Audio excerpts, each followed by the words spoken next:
عزیز ناظرین، اس پروگرام میں آپ کو خوش آمدید کہتے ہیں۔ کلام مقدس بائبل کا جب ایک طالب مطالعہ کرتا ہے تو اس پر یہ عیاں ہو جاتا ہے کہ توریت، زبور اور صحائف انبیاء میں المسیح کے بارے میں نہ صرف پیشن گوئیاں موجود ہیں بلکہ یہ بھی کہ انجیل مقدس کا تقریباً تیسرا حصہ المسیح کے تصلیب، صلیب پر ان کی وفات اور اس کے بعد دفن کیے جانے، مردوں میں سے زندہ اٹھائے جانے، آسمان پر جانے اور وہاں سے ایک دن دوبارہ آنے کے بارے میں ہے۔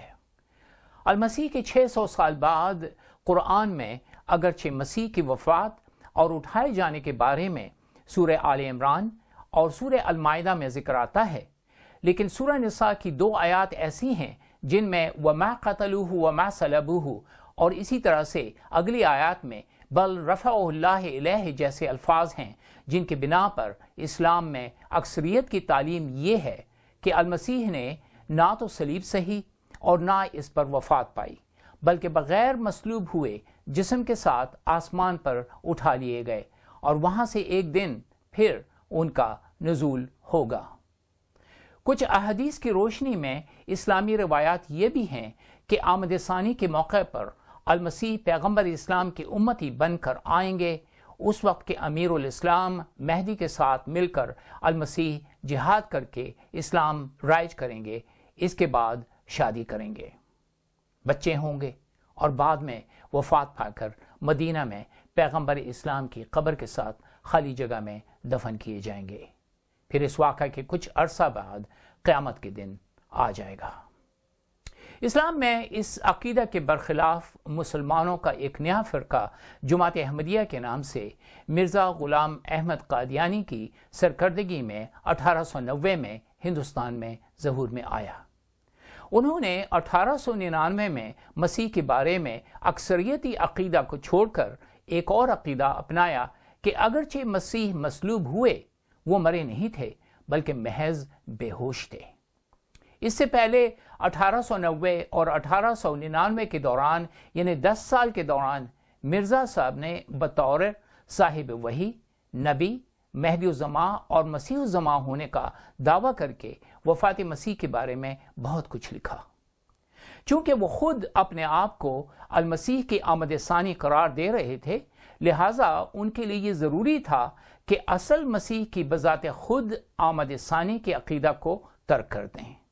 اب ضروری تھا کہ کسی طرح مسیح کے آسمان پر جانے کی بجائے دوسروں کی طرح ان کی طبعی موت کا ڈنکا بجایا جائے۔ لہٰذا انہوں نے پہلے 1891 میں اپنی کتاب ازالہ اوہام لکھی اور اس میں بتایا کہ مسیح اپنے وطن گلیل جا کر فوت ہو گئے۔ پھر کچھ عرصہ کے بعد 1894 میں اپنی کتاب اتمام الحجت میں یہ دعویٰ کیا کہ وفات پا گئے اور بلاد شام میں قبر موجود ہے۔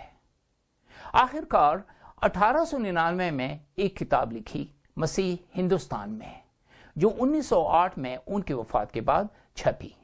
اس کتاب میں ان کا دعویٰ یہ تھا کہ مسیح بے ہوشی کی حالت میں تھے، ان کے جسم پر مرہم عیسیٰ نامی دوائیاں استعمال کی گئی، صحت مند ہو کر بنی اسرائیل کی کھوئی ہوئی یعنی گمشدہ بیڑوں کی تلاش میں اور ان میں تبلیغ کرنے ہندوستان پہنچ گئے اور وہاں 120 سال کی عمر پا کر سری نگر کشمیر میں فوت ہو گئے اور محلہ یار خان میں ان کی قبر آج بھی موجود ہے۔ عزیز ناظرین، کمال تو یہ ہے کہ مرزا صاحب الہام اور وحی ہونے کا دعویٰ تو کرتے تھے، لیکن اس کے باوجود اللہ نے اس معاملہ میں ان کی کوئی مدد نہیں کی اور ایک عام انسان کی طرح مختلف نظریات پیش کرتے رہے اور اس اہم موضوع پر اپنے بیان خوب بدلتے رہے۔ 119 سال ہو گئے ہیں، لیکن آج بھی تمام وضاحتوں کے باوجود جماعت احمدیہ کے پیروکار نہ صرف انجیل بلکہ اپنے قرآن کے حوالہ جات کو استعمال کر کے اپنے فلسفی کی تشریح پیش کرتے ہیں۔ عزیز ناظرین، مرزا غلام احمد کے چوتھے خلیفہ مرحوم مرزا طاہر احمد کا یہ بیان سنیں جب ان سے مسیح کے آسمان پر جانے کے عقیدے کے بارے میں کسی نے سوال کیا۔ تمام مسلمانوں کا یہ عقیدہ ہے کہ حضرت عیسیٰ علیہ السلام آسمان پر زندہ ہیں اور ان کی جگہ پر زندہ ہیں اور ان کی جگہ جماعت احمدیہ کا کہنا ہے کہ وہ فوت ہو گئے ہیں اور ان کی قبر کشمیر میں ہے. اس بات کا کیا ثبوت ہے کہ ان کی قبر کشمیر میں ہے؟ پہلے اس بات کا ثبوت دیں کہ وہ آسمان پہ ہیں. وہ زیادہ دور کی بات ہے. کشمیر میں قبر ہونا تو بہت عام چیز ہے. فلسطین سے کشمیر دور ہے کہ آسمان دور ہے؟ آپ یہ بھی تو سوچیں. ان کا دعویٰ اس روشنی کی دنیا میں آپ کا ذہن قبول کر سکتا ہے؟ اور 1400 سال سے اوپر 2000 سال سے قریباً خدا نے اوپر کہیں کسی جگہ بٹھایا ہوا ہے اور اکیلے عمر قید اکیلی مل جائے تو انسان پاگل ہو جاتا ہے. اور 2000 سال سے کسی کو سولیٹری ملی ہو اور ہو وہ اسی جسم کے سمیت. باقی انبیاء کی تو روحیں ہیں, اس لیے روحوں سے مل جاتی ہیں, ان کا معاملہ ہی اور ہے. جب بدن سمیت آپ مانیں گے تو بالکل عجیب سا قصہ ہے جو قابل قبول ہے ہی نہیں. قرآن کریم میں کہیں بھی نہیں لکھا ہوا کہ ہم نے ان کو آسمان پر اٹھایا. کہیں نہیں لکھا کہ وہ زندہ موجود ہیں. ان کی وفات کی خبریں بڑی وضاحت سے قرآن کریم میں ہیں. کسی اور نبی کی موت کے متعلق اتنی آیات نہیں جتنی حضرت عیسیٰ کے متعلق موجود ہیں. مرزا صاحب نے 4 باتیں یکے بعد دیگرے پیش کی ہیں. پہلی بات یہ کہ دنیاوی روشنی یعنی دنیاوی منطقی استدلال کو معیار بنا کر المسیح کے رفع آسمانی کے عقیدہ کے بارے میں خلیفہ صاحب پوچھتے ہیں کیا یہ دعویٰ اس دنیا کی روشنی میں آپ کا ذہن قبول کر سکتا ہے؟ ان کا دوسرا پوائنٹ یہ ہے کہ بدن کے ساتھ اوپر جانا قبول نہیں. تیسری بات وہ یہ کہتے ہیں کہ آسمان پر 2000 سال سے تنہا سولیٹری کنفائنٹ میں یہ مسیح موجود ہیں. چوتھی بات وہ یہ کہتے ہیں کہ آسمان پر اٹھائے جانے کا ذکر قرآن میں نہیں, یعنی بل رفع اللہ علیہ سے مراد آسمان پر اٹھایا جانا نہیں ہے. عزیز ناظرین, حقیقت یوں ہے کہ اگر ہر دینی معاملہ موجودہ دنیا کی روشنی یعنی ورلڈلی لاجک, دنیاوی منطق اور استدلال کے ذریعہ منظور کرنی پڑے تو ایسے کئی دینی معاملات ہیں جس میں دنیاوی منطق بالکل کام نہیں کرتی. مثلا نبیوں پر الہام, وحی کا اترنا, فرشتوں کا جسمانی روپ میں ظاہر ہونا اور پھر اچانک نظروں سے اوجھل ہو جانا. اسی طرح سے معجزات. اگر از روئے اسلام ایمان کے وسیلہ سے یہ سب قابل قبول ہے تو پھر آسمان پر اٹھائے جانے کے عقیدہ کو اپنانے میں کیا ہچکچاہٹ؟ قادر مطلق خدا جس نے آسمان اور زمین کو پیدا کیا, کیا اس کے لیے کچھ مشکل ہے؟ ہرگز نہیں. اصل معاملہ کچھ اور ہے. چونکہ قرآن میں ایسا کوئی ذکر موجود نہیں کہ مسیح کیسے, کس طرح سے اور کہاں آسمان پر چلے گئے, لہٰذا دونوں مسلمانوں کے لیے اور احمدی مسلمانوں کے لیے بھی یہ ایک ایسا مسئلہ ہے جو قرآن اور احادیث کی روشنی میں حل نہیں ہو سکتا. جی ہاں, یہ ایک ایسا مسئلہ ہے جو قرآن اور احادیث کی روشنی میں حل نہیں ہو سکتا. لیکن ہم مسیحیوں کے لیے روز روشن کی طرح اس کا جواب صرف انجیل مقدس میں ملتا ہے. جی ہاں, میں اس کتاب کی بات کر رہا ہوں جس کے بارے میں قرآن میں آتا ہے کہ اس میں ہدایت اور نور ہے. وفیہ ہدن و نور, سورہ المائدہ آیات 46. آئیں دیکھتے ہیں کہ المسیح کی رفع آسمانی کس قسم کی جسم کے ساتھ ہوئی. انجیل مقدس کے مطالعہ سے پتہ چلتا ہے کہ جب المسیح مردوں میں سے جی اٹھے تو اگرچہ یہ وہی بدن تھا, اس کی ماہیت, صلاحیت اور خصوصیت میں تبدیلی آ گئی تھی. اب المسیح بند دروازوں اور دیواروں سے گزر جاتے تھے.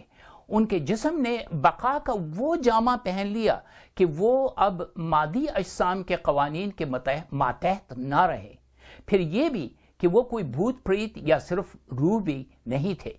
انہوں نے اپنے شاگردوں کے ساتھ نہ صرف باتیں کی بلکہ ان کے ساتھ روٹی بھی توڑی. ان کو اپنے زخموں کے نشان بھی دکھائے کہ جلالی صورت کے باوجود وہ وہی المسیح تھے. عزیز ناظرین, کلام مقدس میں بارہا فانی جسم کی قیامت کا ذکر آتا ہے حضور المسیح کی جی اٹھنے والے جسم کو مردوں میں سے جی اٹھنے والوں میں پہلا پھل قرار دیا گیا ہے۔ وہ لافانی جسم کے ساتھ جی اٹھے۔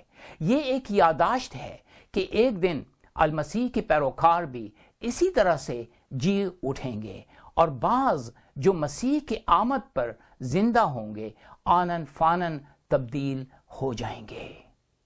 پہلا کرنتھیوں 15 باب اس معاملہ کی مزید وضاحت کرتا ہے کہ جسم انسانی جو خون اور گوشت کا مرکب ہے ہمیشہ جی نہیں سکتا، لیکن جیسے مسیح نے عظمت کا جسم پایا ویسے ہی جسم ان خصوصیات کے ساتھ ہمیں بھی ملے گا۔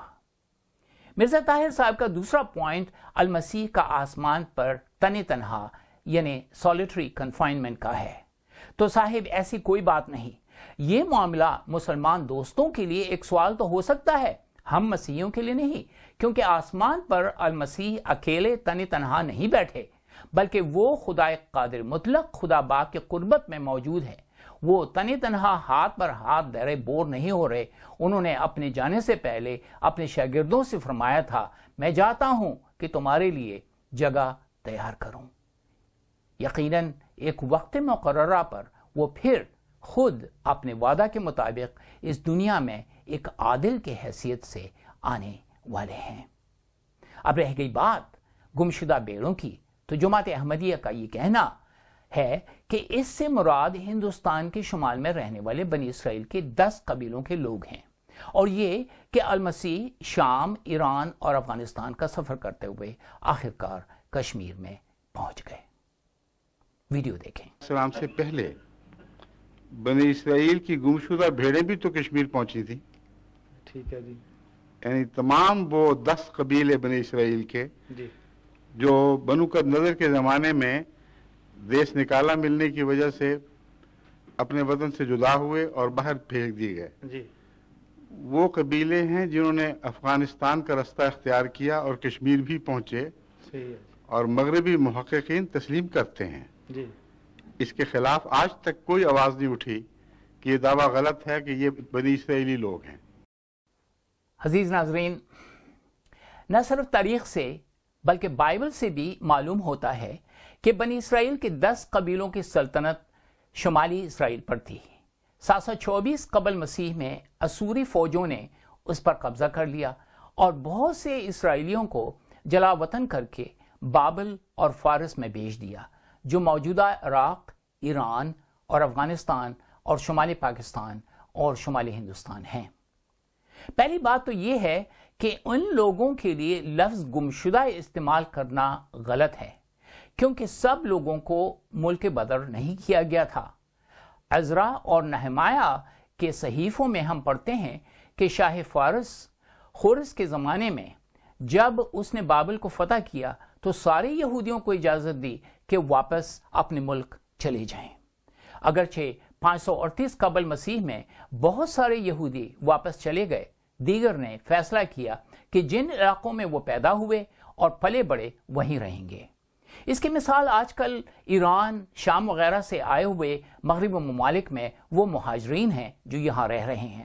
سوچئے آج سے 50 سال بعد کتنے ان میں واپس اپنے آبائی ممالک جانے کو ترجیح دیں گے؟ اس حالت میں ان کو آپ گمشدہ نہیں کہہ سکتے۔ عزیز ناظرین، چونکہ مسیح نے یہ الفاظ یعنی گمشدہ یا کھوئی ہوئی بیڑیں استعمال کیا تھا، کلام مقدس کے اس حوالے سے جماعت احمدیہ اپنا یہ موقف پیش کرتی ہے کہ ضرور ہے کہ مسیح ان کے درمیان اپنی تبلیغ کرنے کے لیے نکلے۔ ان کا یہ موقف کلام مقدس کی روشنی میں بالکل غلط ہے، کیونکہ جب المسیح نے یہ الفاظ استعمال کیے تو ان کا مطلب اور اس سے مراد وہ بٹکے لوگ ہیں جو خستہ حال اور پراگندہ ہیں، جو سمجھی یا نہ سمجھی کے بنا پر خدا کی راہ کھو چکے ہیں۔ المسیح نے فرمایا تھا کہ وہ گمشدہ کو ڈھونڈنے اور بچانے آئے ہیں۔ یہ گمشدہ لوگ کلام مقدس کی روشنی میں محصول لینے والے، زناکار، خستہ حال، غریب، کوڑی اور وہ جو روحانی اندھے تھے ہیں۔ ایک دفعہ مسیح نے اپنے شاگردوں کو تبلیغ کی غرض سے بھیجا اور کہا، اسرائیل کے گھرانے کی کھوئی ہوئی بیڑوں کے پاس جانا اور چلتے چلتے منادی کرنا، آسمان کی بادشاہی نزدیک آ گئی ہے۔ اس وقت شاگرد تبلیغ کے لیے شام، فارس اور ہندوستان تو نہیں گئے، بلکہ وہ بخوبی سمجھ گئے تھے کہ المسیح کے الفاظ کا مطلب اسرائیل کے مقامی دیہات اور شہر مراد ہیں، جیسا کہ لوقا 10 باب سے پتہ چلتا ہے۔ عموماً کہتے ہیں کہ پہلے اپنے گھر کی خبر لیں، پھر دوسروں کو نصیحت کریں، لہٰذا انہوں نے شاگردوں کو پہلے اپنے ہم قوم میں تعلیم پھیلانے کو کہا اور ان کو غیر اسرائیلیوں کے پاس جانے سے منع کیا۔ یہ ممانعت صرف ایک خاص موقع کے لیے تھی اور یہ عام حکم نہیں تھا۔ آپ نے قوم یہود کی برگشتہ اور تباہ و خستہ حال دیکھ کر یہ حکم دیا تھا۔ لفظ گمشدہ اور کھویا ہوا کو مزید سمجھنے کے لیے انجیل مقدس میں المسیح کی مصرف بیٹی کی تمثیل پڑھنے سے بھی وضاحت ہو جاتی ہے۔ عزیز ناظرین، اگر گمشدہ بیڑوں سے مراد صرف اسرائیلی تھے اور المسیح اگر صرف کھوئے ہوئے اسرائیلیوں کے لیے آئے تھے، تو المسیح غیر اقوام کے علاقوں کے رہنے والوں اور سامریہ کے باشندوں کو کبھی بھی تعلیم نہ دیتے، ان کے بیماروں کو شفا نہ بخشتے۔ مثال کے طور پر اہل یہود غیر قوموں کو اپنا دشمن سمجھتے تھے، وہ سامریوں سے کسی قسم کا برتاؤ نہیں رکھتے تھے، لیکن المسیح نے نہ صرف ان کو تعلیم دی بلکہ ان لوگوں کے ہاں رہے اور ان کے بیماروں کو شفا بخشی، اور بہت سے لوگ المسیح پر ایمان لائے۔ یہی وجہ تھی کہ آپ نے فریسیوں اور فقیہوں کو مخاطب کر کے فرمایا، میں راست بازوں کو نہیں بلکہ گناہگاروں کو بلانے آیا ہوں۔ عزیز ناظرین، المسیح کا طرز عمل اس بات کو ثابت کرتا ہے کہ آپ اپنی رسالت کو تمام دنیا کے لیے خیال کرتے تھے۔ انجیل کی منادی نہ صرف اسرائیلیوں کے لیے بلکہ غیر اسرائیلیوں کے لیے بھی ہے اور تھی۔ یہی وجہ ہے کہ المسیح نے اس جہاں سے جاتے وقت اپنے شاگردوں کو حکم دیا، آسمان اور زمین کا کل اختیار مجھے دیا گیا ہے، پس تم دنیا میں جا کر ساری خلق کے سامنے انجیل کی منادی کرو۔ عزیز ناظرین، اردو زبان میں مرحوم پادری برکت اللہ صاحب کی ایک کتاب اسرائیل کا نبی یا دنیا کا منجی جو 1938 میں شائع ہوئی، اس میں اس موضوع پر اچھی خاصی بحث پیش کی گئی ہے۔ یہ کتاب PDF فارمیٹ میں آپ کو ای میل کے ذریعے سے بھیج سکتے ہیں، ضرور مطالعہ کیجیے گا۔ ناظرین، اب رہ گئی بات قرآن میں لفظ رفع کی، تو جماعت احمدیہ یہ توضیح پیش کرتی ہے کہ المسیح کے بارے میں سورہ نساء میں قرآن کے الفاظ بل رفع اللہ علیہ اور سورہ آل عمران میں لفظ رافع کا سے مراد رفع آسمانی نہیں، بلکہ اس کا مطلب ہے کہ المسیح کا درجہ بلند کیا گیا۔ اس بارے میں مرزا طاہر احمد صاحب سورہ آل اعراف آیات 176 اور سورہ البقرہ آیات 253 کا حوالہ دیا، ملاحظہ ہو۔ اگر رفع کا معنی بلندی کی طرف سفر ہوتا جسمانی طور پر تو سب سے زیادہ یہاں ہونا چاہیے تھا، مگر تمام علماء متفق ہیں کہ یہاں روحانی رفع مراد ہے، جسمانی طور پر رفع مراد نہیں ہے۔ اس کا مطلب میں یوں لوں کہ جیسے رفع اللہ کا ذکر رکھ، تو بالکل اسی مطلب میں ہی بالکل خدا درجات میں رفع فرماتا ہے۔ درست ہے جی۔ قرآن کریم میں انبیاء کے حوالے سے رفع ہی کا لفظ ملتا ہے اور 7 درجات کا لفظ لکھ کر بات کھول دی۔ بعض ان میں سے ایسے ہیں جن پر بعض دوسروں کو خدا نے رفع عطا فرمایا۔ رفع اللہم، آیت نکالیں، بعضہم علی بعض درجات، یہ رسول فضلنا بعضہم علی بعض منہم من کلم اللہ ورفع بعضہم درجات، یہ ہے اصل الفاظ آیت کے، رفع بعضہم درجات۔ عزیز ناظرین، دیگر مسلمان دوست احباب اس توضیح کا جو بھی جواب دیں، یہ ان کا معاملہ ہے۔ ہم یہاں اتنا ہی کہنا چاہتے ہیں کہ درجہ میں بلندی یہ نہیں ہے کہ خدا تعالی نے المسیح کو صلیب پر مرنے سے بچا لیا، بلکہ المسیح کی درجہ بلندی کے معاملے کا جواب بھی انجیل مقدس میں موجود ہے۔ پہلی بات یہ ہے کہ اگر المسیح بغیر مصلوب ہوئے اور دفن ہو کر بغیر جی اٹھنے کے آسمان پر جاتے تو نہ صرف ان کی اپنی پیشن گوئی غلط ہوتی بلکہ عہد عتیق کے بہت سے انبیاء جنہوں نے المسیح کے بارے میں پیشن گوئیاں کی ہیں وہ بھی جھوٹے ٹھہر جاتے ہیں۔ دوسری بات یہ ہے کہ اگر المسیح کے رفع ہونے کا مطلب درجہ میں بلندی ہے تو یہ کوئی خاص بات نہ ہوئی، کیونکہ قرآن میں ادریس یعنی حنوک کے رفع کے بارے میں سورہ مریم میں بھی تو ایک آیت ہے، مثلا آیت 57۔ المسیح کا درجہ قرآن کی روح سے اور جماعت احمدیہ کے توضیحات میں ایسا کیا خاص بلند ہوا؟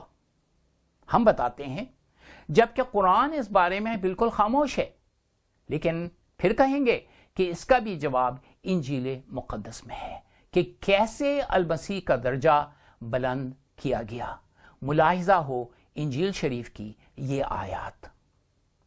اس نے یعنی المسیح نے اگرچہ خدا کی صورت پر تھا، خدا کے برابر ہونے کو قبضہ میں رکھنے کی چیز نہ سمجھا، بلکہ اپنے آپ کو خالی کر دیا اور خادم کی صورت اختیار کی اور انسانوں کے مشابہ ہو گیا اور انسانی شکل میں ظاہر ہو کر اپنے آپ کو پست کر دیا اور یہاں تک فرما بردار رہا کہ موت بلکہ صلیبی موت گوارا کی۔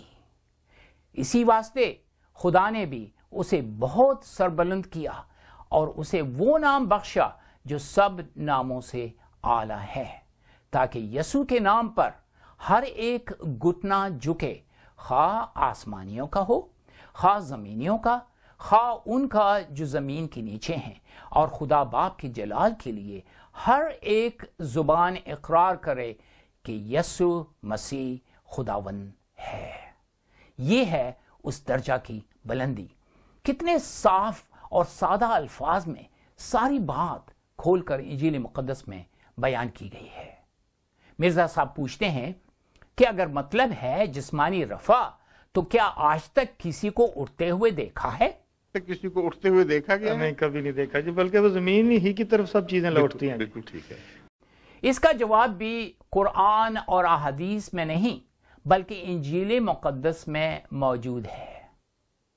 ملاحظہ ہو، اور اس کے یعنی یسوع المسیح کے جاتے وقت جب وہ یعنی یسوع المسیح کے شاگرد آسمان کی طرف غور سے دیکھ رہے تھے تو دیکھو دو مرد سفید پوشاک پہنے ان کے پاس آ کھڑے ہوئے اور کہنے لگے، اے گلیلی مردو، تم کیوں کھڑے آسمان کی طرف دیکھتے ہو؟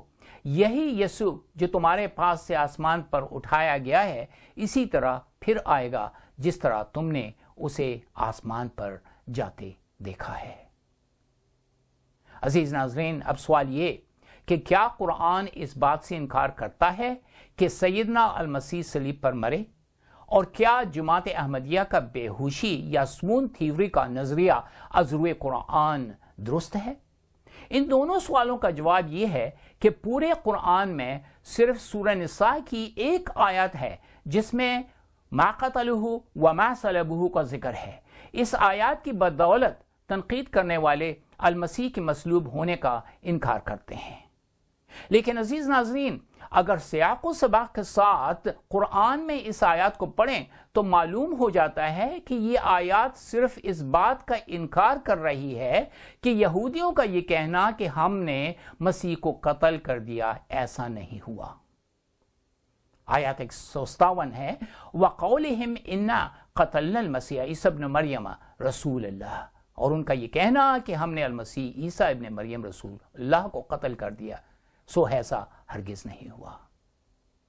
ہمیں پھر کہنا پڑتا ہے کہ قرآن میں مزید تفصیل اس بارے میں نہیں، اور اس معاملہ کو سمجھنے کے لیے انجیل مقدس کی طرف جانا پڑے گا۔ المسیح کے دور میں یہودی کمزور اور مغلوب تھے۔ دراصل یہ غیر یہودی رومی تھے جنہوں نے المسیح کو مصلوب کرنے کا نہ صرف حکم دیا بلکہ مصلوب بھی کیا۔ لیکن اس سے زیادہ اہم بات یہ ہے کہ المسیح نے خود بھی فرمایا تھا کہ وہ یہودیوں کے ہاتھوں نہیں بلکہ غیر قوموں کے ہاتھوں صلیب پر چڑھائے جائیں گے۔ بنظر عمیق دیکھا جائے تو معلوم ہوتا ہے کہ نہ ہی یہودیوں نے اور نہ ہی رومیوں نے المسیح کو مارا، بلکہ یہ خدا کا منصوبہ تھا۔ المسیح بھی اپنی جلد عمل میں آنے والی موت سے باخبر تھے جب انہوں نے کہا، میں اپنی جان دیتا ہوں تاکہ اسے پھر لے لوں۔ کوئی اسے مجھ سے چھینتا نہیں بلکہ میں اسے آپ ہی دیتا ہوں، مجھے اس کے دینے کا بھی اختیار ہے اور اسے پھر لینے کا بھی اختیار ہے۔ یہی وجہ ہے کہ قرآن بھی اگرچہ نامکمل بات کرتا ہے لیکن کہتا ہے کہ خدا نے المسیح سے کہا انی متوفیک و رافعک الیہ، میں تمہیں وفات دوں گا اور اپنی طرف اٹھا لوں گا۔ یقیناً لوگوں کا منصوبہ یہ تھا کہ المسیح کو مار دیں اور قصہ ختم ہو جائے، لیکن وہ المسیح اور انبیاء کے پیشن گوئیوں کو نظر انداز کر گئے۔ نہ صرف المسیح کو خدا قادر مطلق نے دوبارہ زندہ کیا بلکہ ان کو درجے میں ایسا سرفراز کر دیا اور ان کو جلالی بدن بھی عطا کیا اور پھر اوپر اٹھا لیا۔ وہاں سے وہ ایک دن پھر تشریف لائیں گے، وہ خود تشریف لائیں گے، نہ کہ کسی دوسرے شخص کے روپ میں، چاہے وہ مرزا غلام احمد ہوں یا کوئی اور۔ کیوں؟ اس لیے کہ المسیح نے فرمایا ہے اس وقت اگر کوئی تم سے کہے کہ دیکھو مسیح یہاں ہے یا وہاں ہے تو یقین نہ کرنا، کیونکہ جھوٹے مسیح اور جھوٹے نبی اٹھ کھڑے ہوں گے اور ایسے بڑے نشان اور عجیب کام دکھائیں گے کہ اگر ممکن ہو تو برگزیدوں کو بھی گمراہ کر لیں۔ دیکھو میں نے پہلے ہی تم سے کہہ دیا ہے۔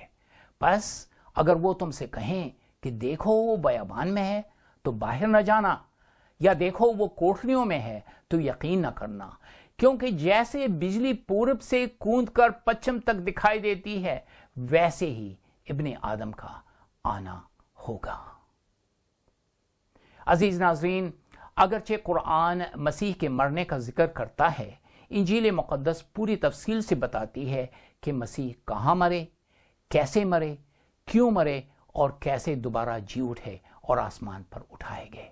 اس کے مقابلے میں قرآن بالکل خاموش ہے۔ یہی وجہ ہے کہ اکثریت مسلمانوں کی کہتی ہے کہ وفات مسیح ان کے دوبارہ آنے کے بعد ہوگی۔ رہ گئی جماعت احمدیہ کی بات تو ان سے کوئی یہ پوچھے کہ اگر مرزا غلام احمد خدا کے مہدی اور مسیح تھے اور ان پر وحی ہوتی تھی تو کیا وجہ ہے کہ خدا نے انہیں پہلے ہی موقع پر المسیح کی عمر اور جائے وفات کے بارے میں نہ بتایا؟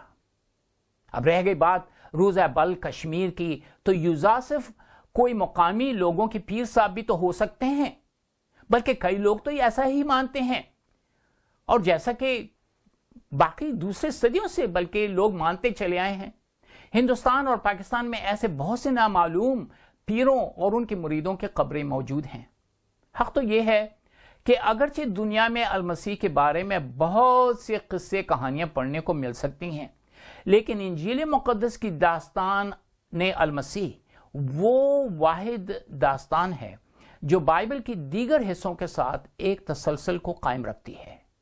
یہاں ہمیں یہ بھی معلوم ہو جاتا ہے کہ خدا قادر نے اپنے کلام کے وسیلہ سے سارے کائنات کو پیدا کیا، اور جب پہلے آدم کے وسیلہ سے بنی آدم کو جنت سے محرومی ملی تو خدا نے پہلے اپنے نبیوں کے وسیلہ سے بنی آدم سے کلام کیا، اور آخر کار اپنے عدل اور رحم کو پورا کرنے اور بنی آدم کو بچانے کے لیے اپنے کلام کو اس دنیا میں مجسم کیا، جن کو ہم نہ صرف یسوع المسیح کے نام سے جانتے ہیں بلکہ ابن آدم بھی۔ اس حیثیت سے المسیح نے اس عظیم قربانی کی پیشن گوئیوں کو پورا کیا جو نبیوں کے وسیلہ سے عہد عتیق میں پڑھنے کو ملتی ہیں، اور مسیح نے خود بھی آ کر اس منصوبہ کی خبر دی اور اس کو پورا کیا تاکہ جو کوئی اس پر ایمان لائے ہمیشہ کی زندگی پائے۔ عزیز ناظرین، یہ ہے خدا قادر کی عظیم محبت، اس کا عدل اور رحم ان کے لیے جو اس پر یعنی المسیح کے وسیلہ سے اس پر ایمان لاتے ہیں۔ عزیز ناظرین، خداوند تعالیٰ کا فضل اور المسیح میں اس کی شراکت آپ کے شامل حال رہے۔ آمین۔